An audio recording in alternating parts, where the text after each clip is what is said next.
Yo à tous, la saison 5 de My Hero Academia vient tout juste de débuter. Pour l'occasion, je vous ai concocté une vidéo. Aujourd'hui, j'ai sélectionné les 7 meilleurs moments de l'œuvre selon moi. Je précise une chose, ce n'est en aucun cas un classement, mais simplement les 7 meilleurs. Vu la claque qu'est l'anime, vous le savez très bien, il y en a beaucoup plus. Faire une sélection était alors complexe. N'hésitez pas à mettre votre top 7 en commentaire, vous allez vite vous rendre compte que ce n'est pas chose aisée. Je laisse libre choix de mettre votre meilleur pouce bleu ainsi qu'à vous abonner si ce n'est pas déjà fait. Commençons sans plus tarder cette vidéo.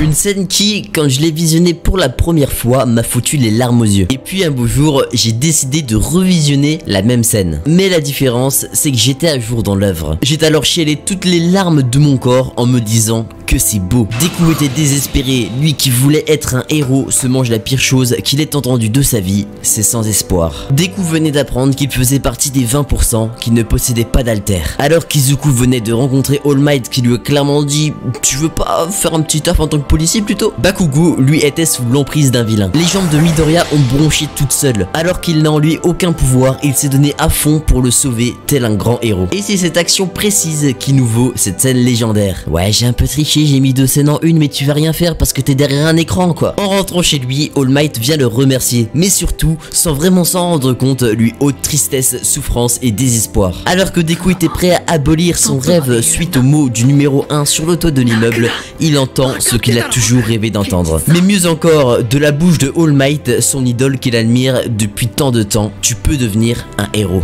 Deku qui pleure tout en se pinçant le cœur. L'OST Kimiwa Hiro ni Narelu par le talentueux Yuki Hayashi qui donne littéralement une fois traduit, tu peux devenir un héros qui se lance. J'ai pas fini. Le crépuscule qui nous donne un côté poétique à la scène, la symbolique qu'il y a derrière. Bref, ce tout nous offre un sans faute.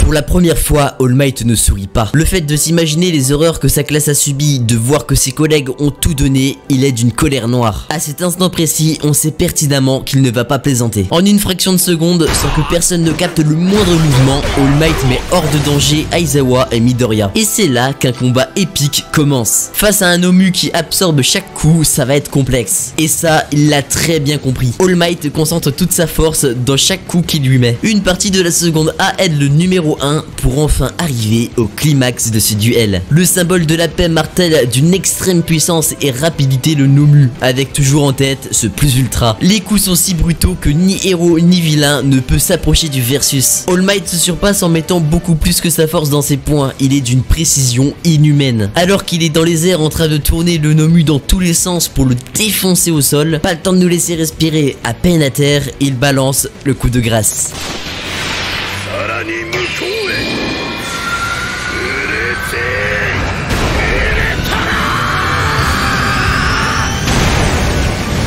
Le vieux débris de Nomu explose, le bâtiment transperce de nuages et s'élève vers d'autres cieux. Quelle puissance! Trop de choses à dire sur ce combat. Au départ et pendant ce dernier, alors qu'All Might se donne à fond, il prend le temps de rassurer Deku. Même en plein combat, il tâche d'accomplir son rôle d'héros. L'animation irréprochable nous fait vivre un combat comme si on y était. On voit que l'animateur a fait tout son possible pour qu'on ressente chaque impact. Les coups partent dans tous les sens, les morceaux du sol volent en éclats. Chaque frame est soigné afin d'avoir un résultat super fluide et dynamique. C'est pas étonnant quand on sait que le directeur d'animation derrière cet épisode est Tashihiro Kawamato. Il est derrière une partie du travail d'animation de Full Metal Alchemist, Cowboy Bebop ou encore Noragami. Le jeu du Senyu Kanta Miyake est juste fou. Niveau OST, que ce soit le compositeur ou Bones qui les place parfaitement, rien à redire comme d'habitude. Alors que Tenya est en PLS contre Stein à cause de son trop plein de haine qui l'aveugle, Izuku fait une entrée fracassante. Il débarque avec cette technique de déplacement qui est le fruit de son entraînement chez Gran Torino. Sans perdre de temps, il fout au tueur de héros un smash de forain. Le petit pont de Midoriya qui a fait suer Zidane, Stein qui se retourne et non mon petit pote il est au-dessus de toi à la Bakugo pour te foutre une pêche dans ta tronche avec son revêtement intégral. Après que Deku s'est fait immobiliser, l'homme au flot infini met tout le monde d'accord avec ses flammes. Shoto agit comme un héros pro. En une attaque, il met en sécurité Deku, Tenya et Redskin avec sa glace. Et pour le final de ce combat, alors que Deku et Tenya n'ont pas tous leurs membres en bon état pour poursuivre ce combat, l'esprit shonen passe devant. Je n'ai besoin que de mes jambes, que de mes poings. Avec ce qu'il leur reste, ils portent le coup final à Stain. Je peux encore une fois souligner l'excellente performance des Senyu. Cette scène nous montre à quel point cette génération de héros va tout péter dans le futur. Je me devais de mettre Izuku versus Muscular dans ce top. Je ne vois pas de différence entre une balle de tennis en plein milieu d'un match intense et le début de ce combat. L'ennemi envoie dans tous les sens des coups. Même en tapant à 100%, Muscular se relève. C'est à ce moment-là qu'on a tous compris une chose, Izuku va devoir se surpasser. Un élément déclencheur va permettre cela, la peine qu'évacue Kota face à Muscular. À cause des mecs de ton genre, ça finit toujours comme ça. Car je le rappelle, ses parents sont morts des mains de Muscular. Ce qui fout en rogne Deku, il veut en finir pour de bon, quitte à en perdre la vie. Et bordel que le seiyuu d'Izuku fout des frissons durant ce combat. On ne nous laisse pas le temps de respirer, le combat continue. Plus enragé que jamais, il refout un coup à Muscular. Coup qui sans le vouloir fait chuter Kota dans le vide. Cependant, on a ici le successeur du numéro 1, Izuku Midoriya. Il sauve Kota avec ses dents, je sais pas si on réalise le niveau d'héroïsme de cet acte, c'est juste insane. Muscular s'en est rendu compte, il n'est pas face à un lycéen comme les autres. Il nous le prouve en mettant son œil sérieux, cette fois-ci, il ne joue plus. Izuku est en pleine réflexion, il en conclut qu'une marche arrière est impossible. Oui,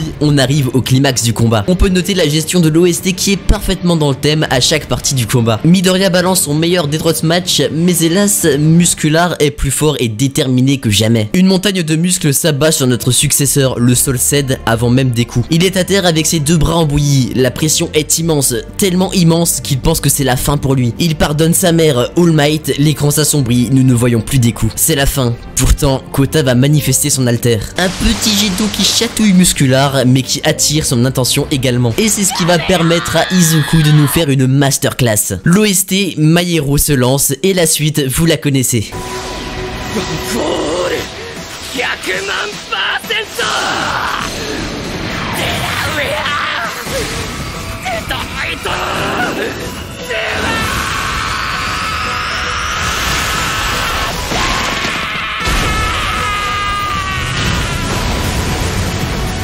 La détermination de Deku est surhumaine, tout comme la symbolique qu'il y a derrière. Kota, l'enfant qui ne pouvait plus voir les héros à cause du décès de ses parents, eux-mêmes héros autrefois, vient de se faire sauver. Pour la toute première fois, un héros le sauve. Pour la toute première fois, Deku devient le héros de quelqu'un. Il porte les mêmes chaussures que son sauveur dans la suite de l'histoire. C'est trop pipou. Je peux regarder cette scène autant de fois que vous voulez, les frissons sont automatiques.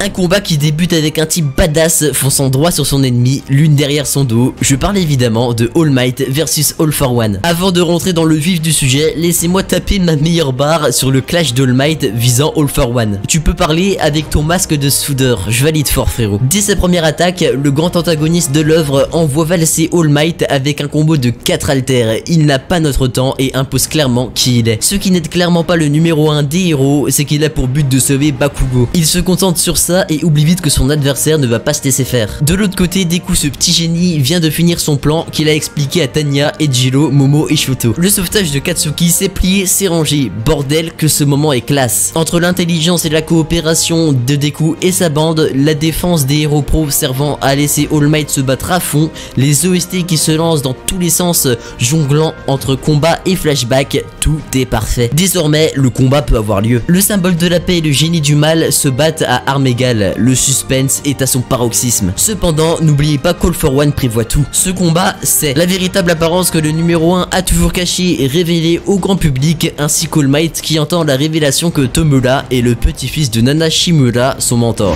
Il avait fait exprès de faire rencontrer Tomura et All Might afin que sa douleur soit plus intense que jamais. Cependant, ce n'est pas ça qui va faire disparaître le symbole de la paix. Le flashback de Nana Shimura et sa pensée envers Deku, un ensemble précieux qui va lui provoquer un esprit plus ultra. Un mélange de rage à cause de ce qu'All for One lui a fait subir physiquement et mentalement, puis de détermination grâce à Deku, les encouragements des civils, puis les souvenirs de son mentor. C'est grâce à tout ça qu'il va nous sortir son légendaire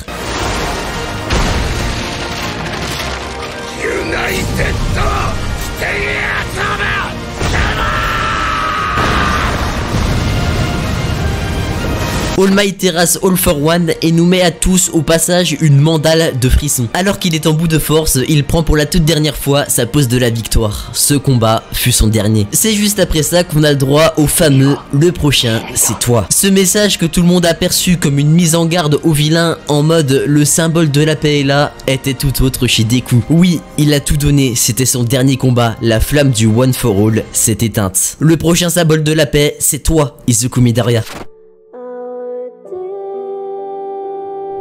Si je vous dis un combat délicieux positionné en première partie de la saison 4, vous me dites Mirio versus Overall? Non, pas vraiment, comme dit dans l'intro, j'ai dû être extrêmement sélectif. J'ai alors choisi le combat qui le succède, Deku et Eri versus Overall. Rien que l'entrée de Deku nous fait dire qu'il n'a pas notre temps, putain. Il faut dire qu'il ne va pas se battre face à un vilain lambda, Shisaki et son alter Overall. Mirio et Naei ont bien affaibli l'antagoniste, tellement affaibli qu'il devient encore plus fou, quitte à tuer ses hommes pour augmenter sa puissance à l'aide de son alter. Naei meurt en voyant une fin sombre à la suite de ce combat. Midoriya dit qu'il va changer l'avenir, chose qu'il va faire. Le sol s'élève, montant Overall le plus haut possible. Deku ne démord rien. À cet instant précis, la sublime OST Might, toujours composée par Yuki Hayashi, est chantée par Makaya Phillips, retentit. OST qui est apparue pour la première fois dans le film Hero Rising, malgré qu'elle soit totalement différente de celle se trouvant dans cet épisode. Un peu comme Robin dans One Piece et son Je veux vivre, Eri, quant à elle, veut ressentir de nouveau la bienveillance de Deku. Elle saute dans les bras de Midoriya, ce qui va augmenter sa détermination à son apogée. Il défonce le moindre obstacle qui essaye de lui barrer la route, saute involontairement en utilisant le maximum de One for All. C'est ici que se clôt ce combat dans les airs. Démon contre démon, Izuku fou de rage mitraille de coups Shisaki tout en fusionnant avec l'alter d'Eri, ce qui lui donne la possibilité de terrasser son adversaire. Admirez-moi ce Deku badass massacrant sans aucune pitié l'homme qui a fait tant de mal à Eri. À ce moment-là, il ne contrôlait plus son alter, c'était limite une marionnette ayant comme but d'en finir une bonne fois pour toutes. Ce combat est intense du début jusqu'à la fin. Battre un ennemi puissant, check. Sauver une petite fille, check. Oublions tout de même pas que ça a pas été sans conséquence. Le sacrifice de Naei, la fin pour le million.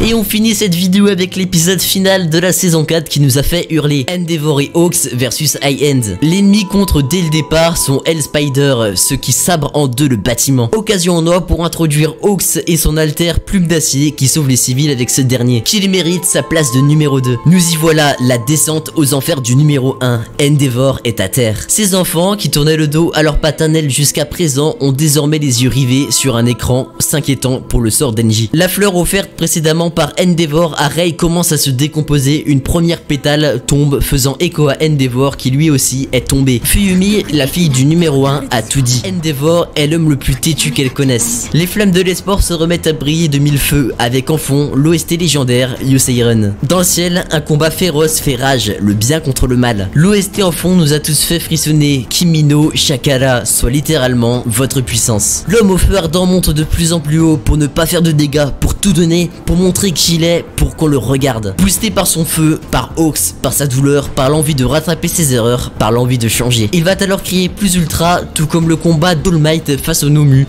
pour ensuite donner son coup final.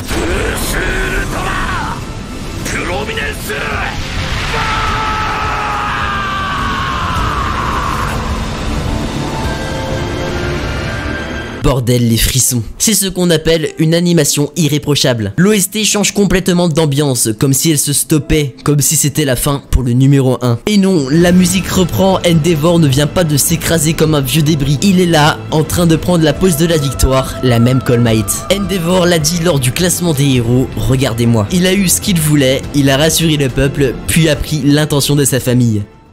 On peut dire que j'étais hype rien que de lire ce texte là. J'ai vraiment tout donné pour cette vidéo. Que c'était chaud de faire un choix. Il y a tellement d'autres moments incroyables dans My Hero Academia. Faites-moi savoir si la vidéo vous a plu avec un petit pouce bleu. Pour ma part, c'est un plaisir d'écrire et de monter ce genre de vidéo. On va se laisser là-dessus. C'était Kichi, j'ai que ça qu'à dire. Ciao ciao.